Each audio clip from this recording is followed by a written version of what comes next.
Hello, everybody. My name is Tim Jane, and I've just started a series of videos on the restoration project of one of my own cars, which is a 1936 Rolls-Royce Phantom 3 with a Hooper body. And it's a full-scale restoration. The body's coming off, or the body is off actually, and everything is getting repainted and replated to a very high-quality show car. Basically, when I'm done, is what I'm hoping for. So anyway, I just wanted to go, this is just to get the ball rolling. So initially I didn't have video footage of when I started because I didn't think I was going to do a total restoration to this car. I thought I would do an engine rebuild and a rewire, and then I would be running and driving the car and enjoying it as it was. The body's very solid and very presentable, but COVID struck and I needed something to do, a project of my own, and so I thought, well, this was a good one to rip into. So that's what I started to do. I do restore these types of cars professionally, so I own a business called Dennis and Jane Motors, and I was trained by a fellow who was an apprentice for Rolls-Royce and worked for Rolls-Royce back in the pre-war years. And for the past 35 years, that's all I've ever really did. So it's been a full-time occupation for just about all my life. So we've had a lot of Phantom 3s come through the shop over the years, and we've done a lot of different things with them. So I'm very familiar with them. And I also own other pre-war Rolls-Royces. I have two 2025s and a couple other antique cars and trucks. So anyway, let me continue on here. I'm going to just tell you a little bit about the particulars of this car. So the chassis number is 3AZ36. It is bodied with a 4-door saloon body with division and sunshine roof by Hooper. It was a 19th Phantom 3 made, and it came off test in May 8th, 1936. So we know all these particulars and a lot more because I do have the build records for this car, which I got from the Rolls-Royce Enthusiast Club in England, because they do now have them. And it makes it very interesting to see who had owned the car, where the car has been, and some other particulars as well. So there's a little bit of history there. And sometimes it gives you some details about colors and serial numbers for parts and engine numbers, and it gives you the rating for the springs and for the suspension. And there's a lot of other things. I always recommend to people that they get these chassis build records to investigate the interesting facts about their car. So Hooper got it. So now remember, it was off test May 8th, 1936. So then Hooper got the car for installing the body on June 23rd, 1936. And then it came off test at Hooper, because then Rolls-Royce would send inspectors to go and check the completed car and make sure everything was to their specification. And that was done on August 8th, 1936. So that sort of gives you a time frame of how long it took to put these cars together. And that was just getting the body on the car and finishing out. They might have had the body partially constructed before the chassis actually got there. So they were busy. They had a lot to do, and it was a pretty complicated thing. And even though they had teams of people to do this kind of work, it still took time. Unlike today, when we go to a dealership and we buy our car and drive it off the lot, and it's our new car. So now Hooper used it as a trials car, which was common for the first 10 production cars in that era. The very first 10 cars were the experimental or prototype Phantom 3s. And then after that, the next 10 were usually for trials and for selling and demonstrating. So this car was demonstrated and used by Hooper. And so I'm assuming Hooper would take the car, take them out prospective clients, show them what it was like and what it was all about, and the options that were available, you know. And so this car ended up with a lot of very interesting options because of that.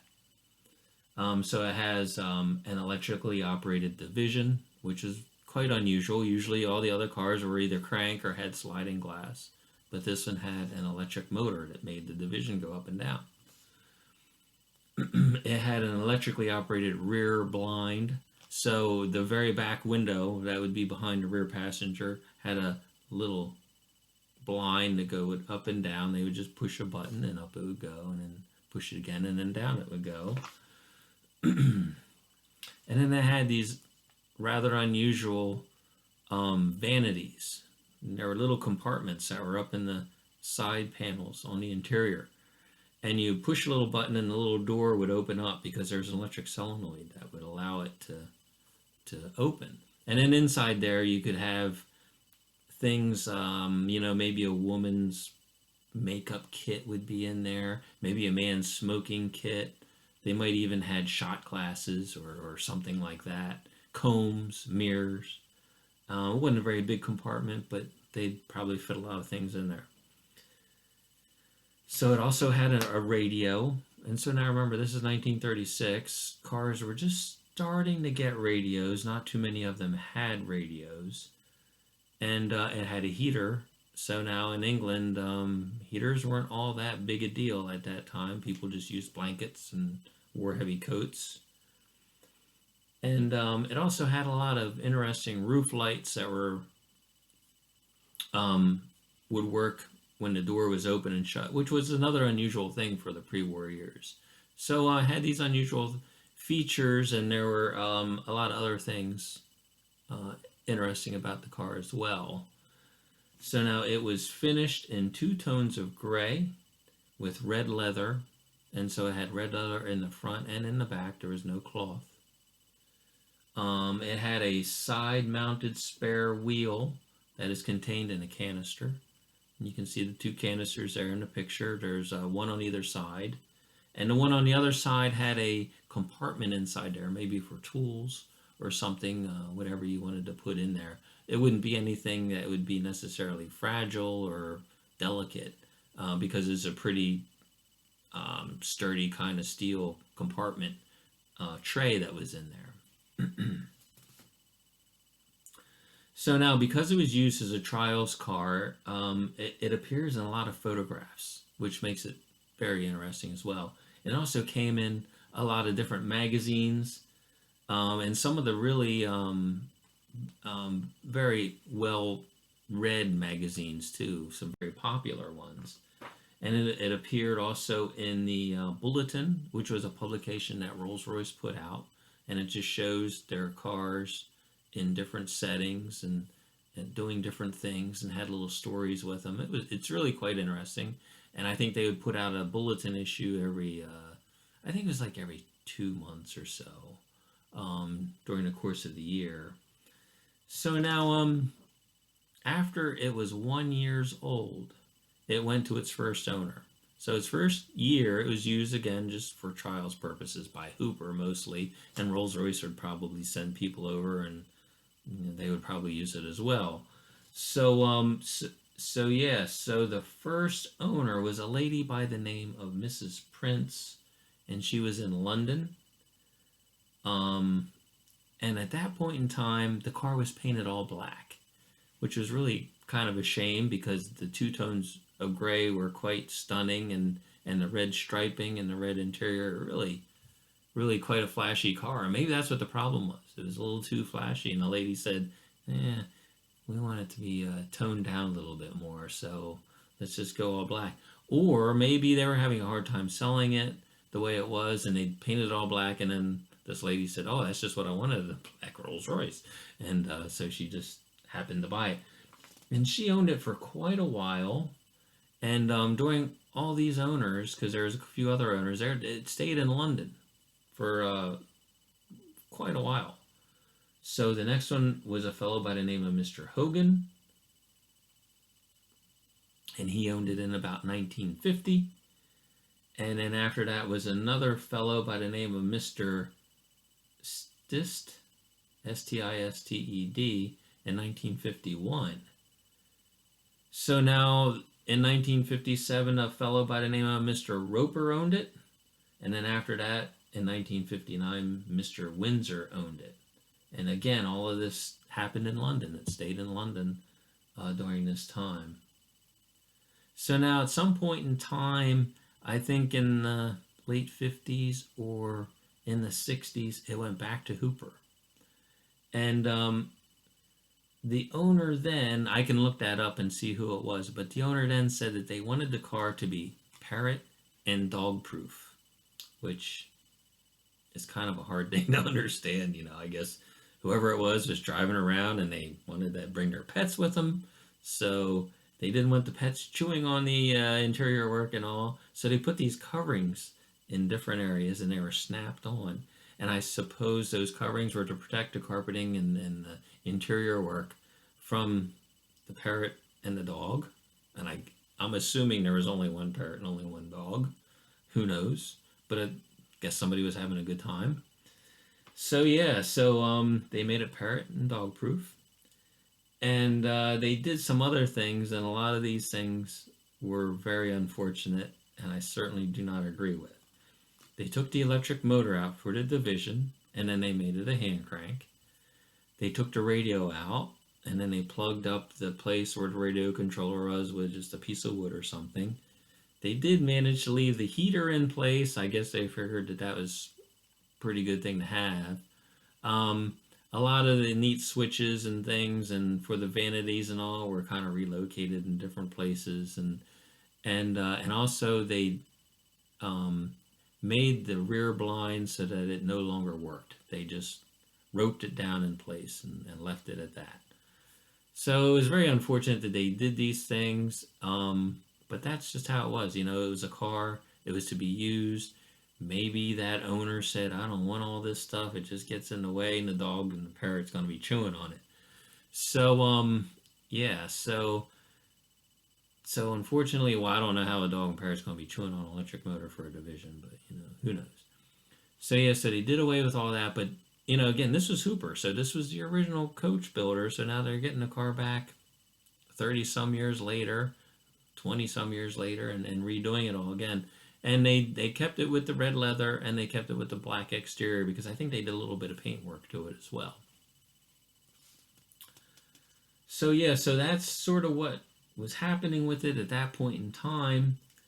And not really a whole lot of information from there on out, except that at one point in time, the engine was switched, which was really kind of interesting. So maybe the engine was having issues, and instead of rebuilding that exact engine, they exchanged it with a rebuilt engine.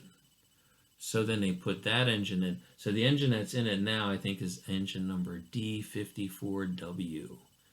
And the interesting thing is, somewhere along the way, somebody filed off the D54W and then stamped in the engine number of the original engine, which was A94A.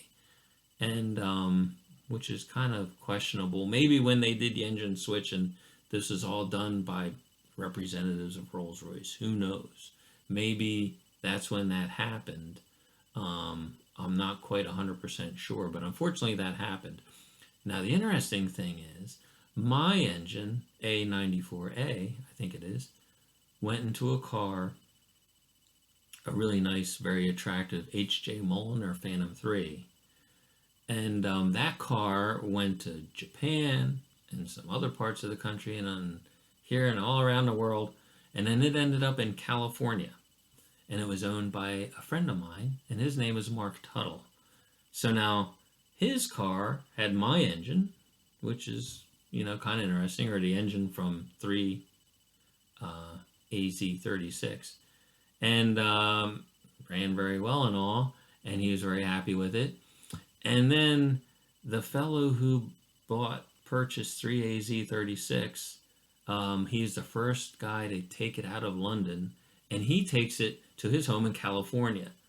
and he was only minutes away from Mark Tuttle. So who knows what the odds are of something like that happen? Two Phantom 3s coming in from different parts of the world and both converging in California. And the story between them is that the engine that was in my car was now in that car, and somehow or another they're only minutes away from each other. Just a weird, odd thing. I guess it's not terribly unusual, but just weird how these things kind of circulate around and then come together like that. But then, unfortunately, Mark Tuttle had passed away, and his car was sold, and it went to a new owner in New Zealand. I believe he's in New Zealand, and he's very happy with the car. And periodically, I email him and say, how's my engine doing? And he always says, well, I hate to tell you this, but it's running beautifully. And no, you're not going to get it back. So, we exchange emails once in a while just for fun. It's just always kind of interesting to keep track of, these types of situations and these types of things. So anyway, I'm going to be rebuilding this engine for this car. It's been in it for all this long, and so it might as well stay with it. So the other chassis number is 3BT23. So that's the H.J. Mulliner that has my engine in it. So then the fellow in California, he decided he didn't really want it anymore. So then he donated it to the Rolls-Royce Foundation in Mechanicsburg, Pennsylvania. And I was helping them with it because I had some mechanical issues, and the volunteers and all there were working on it and all. And then they decided that it needed a lot more work than what they really were willing to handle, and that it really wasn't an important part of their collection at that time. So they decided to sell it, and I asked them if I could buy it, and I did, and so that's when I became the owner. So again, my initial plans were to do the repairs to the engine and to rewire it and to make the car roadworthy and start using it and driving it and enjoying it. And then while I'm driving that one, I would restore one of my other cars. But again, plans had changed, and I thought this would be a really good restoration project, and I really should get this car back on the road. And if you've ever driven a really good Phantom 3, they're really amazing out on the road. So this would be just an outstanding touring car.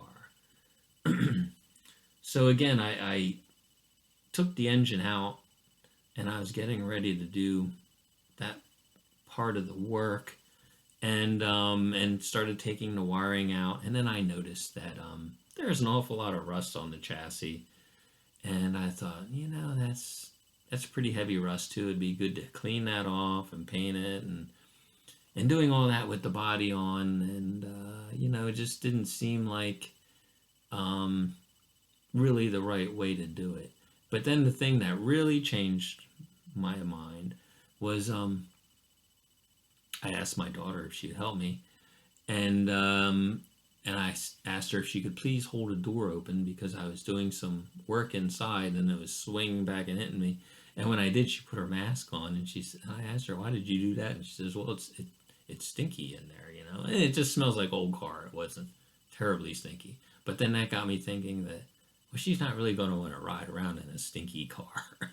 So if it has new fresh leather and all the interiors redone, then she'll want to ride around in it. So I figured that was more encouragement for doing a total restoration and really having a really nicely restored car, and something that we can all enjoy and drive around and have fun with. Because that's really what it's all about, is driving these cars. They're great out on the road. You really ought to experience that one time. And again, it's when they're right.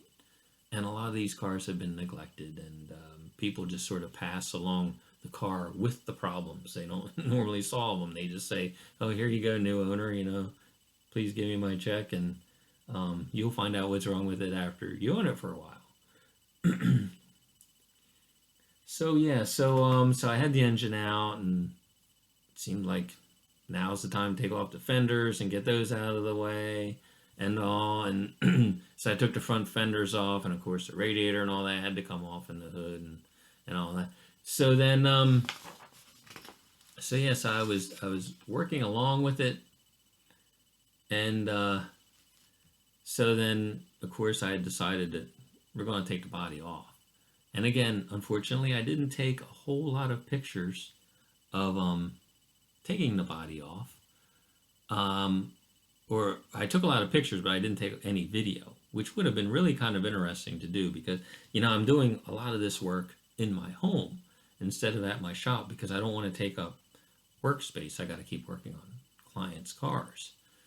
So yeah, so it's a little different when you're in your home garage, which is a little smaller. I don't have quite the equipment and the tools here. So yeah, so after undoing the 20 some body bolts, I think there might even been more than that, maybe 25. There's body bolts all over the place. You just keep looking and finding another bolt and you undo it, get it out of the way. And then, so after you get all that out, you can kind of push on the body and you notice that it's starting to come up from the chassis. So yeah, so I took all those body bolts out, and then I was thinking, well, how am I going to get this body off? Because I'm pretty much working by myself. I could call a friend in whenever I need to. So I decided the easiest thing to do is to jack the whole car up, support the body, and then drop the chassis down from underneath. And that worked out really well. So let me just go on to another picture here. I decided to do all of the messy, grimy, slimy work that I could and get that out of the way. So now that was stripping the paint off, taking out all the interior, and doing all that. And plus, it was a lot easier because with it being on the chassis, I could roll the whole car outside, and on a nice day, I'd go out there and sand and strip and do all those types of things. And then I wasn't going to have all that dust and all that slime getting on a freshly restored chassis. So yeah, so I stripped off all the paint work. And one of the products that I used, which I was really quite happy with, at least with these old lacquer paints, because that's what I had on it, a lot of old lacquer paints, was a product called Blue Bear, and it was a soy product of all things, and it had absolutely almost no smell, and it was a little slow, effective wise, but once it started to kick in, it really did kick in, and a lot of times you could scrape off some of it and then apply it onto another panel. And so yeah, so I would apply this stuff and I would wait maybe a day or two, and then I would go out and start scraping it off, putting it on another area, and then I would go back and then scrape that area. So then I would scrape off the heavy parts of the paint like that, and then I would go over it with a DA sander or orbital sander or something to get the remaining paint off. So yeah, so now the body is, the doors are all off, fenders are all off, and the paint's all stripped off and the interior's all out. So, and another interesting thing that I had found and I had noticed was on one side of the car. So you had two interesting things that I was stumbling onto. So on one side of the car, and I think that would have been the London curbside, things were difficult to come off. Fasteners were tight. There was a lot more rust and a lot more corrosion and a lot more dirt caked on up under there. So when I went to take off the rear fender, it took significantly longer to take off the, I guess it would be the one on the passenger side. Oh no, it'd be the one on the one on the passenger side. So it took me significantly longer to take that fender off, and when I was done, there'd be just a huge amount of dirt, and I'd sweep it all up into a big pile. But then I'd go to the other side, the driver's side, I think it was, yeah, and I'd take the rear fender out. Well, all the screws and everything just came right out. So it was kind of like that throughout the dismantling part of the body. And the other thing that was interesting was on also on the driver's side, when compared to the passenger side. The passenger side of the body, you could tell all the metal work was really exquisitely done by the bodybuilder. But on the other side, it wasn't quite as nicely done, and I think that they had used a little bit more fillers and things and had to do some more corrections. So I'm assuming that the master technician was working on the passenger side, and the apprentice or the helper or something was probably doing a lot of the work on the driver's side. And so it's just, little things like that you pick up on that sort of makes the story very interesting. So I think now I'm at the point in this video where I can start going into the actual videos of me taking things apart. Um, Once I got the chassis onto a rotisserie stand, which really makes life a lot easier to work on it in that way, then I started taking off brake drums and heavy things and getting those types of things out of the way. And I did videos of those things, not getting on the stand. I have a lot of pictures of getting it on the stand and what it looked like. And a rotisserie stand, again, that's just the way to go with something like this. So I can basically at this point go into those videos. Now I did these videos a couple years before I'm doing this video, so you're going to notice that there's some differences in some things. And also, these are some of the first videos I ever really did, and I'm using different cameras and trying to get used to things. And hopefully, I'm getting the point across of how it went and all. And I also want people to use this as an instructional video for any kind of restoration work or whatever they're doing to any kind of car, really. But if it happens to be a pre-war Rolls-Royce, I think you'll learn a lot of how things are constructed on these cars. Because again, these cars are an extraordinary product. They really went to amazing lengths with materials and engineering and designing, and they far exceeded, in my opinion, everything else. I mean, there are some really good other pre-war cars out there, like Packards and Pierce Arrows, and they run really well and they go down the road really, really well. But there's just something a little bit more special about the Rolls-Royce and the Bentley products. So hopefully you'll enjoy these videos and you'll find them interesting and you'll see how the restoration process sort of works, or at least how I do it. And you'll learn something, and maybe it'll encourage you to do a restoration project of your own, or to understand what's involved. And if you want to hire a professional to do it, then you'll feel a little bit more confident of what it's really all about. So, thanks and enjoy.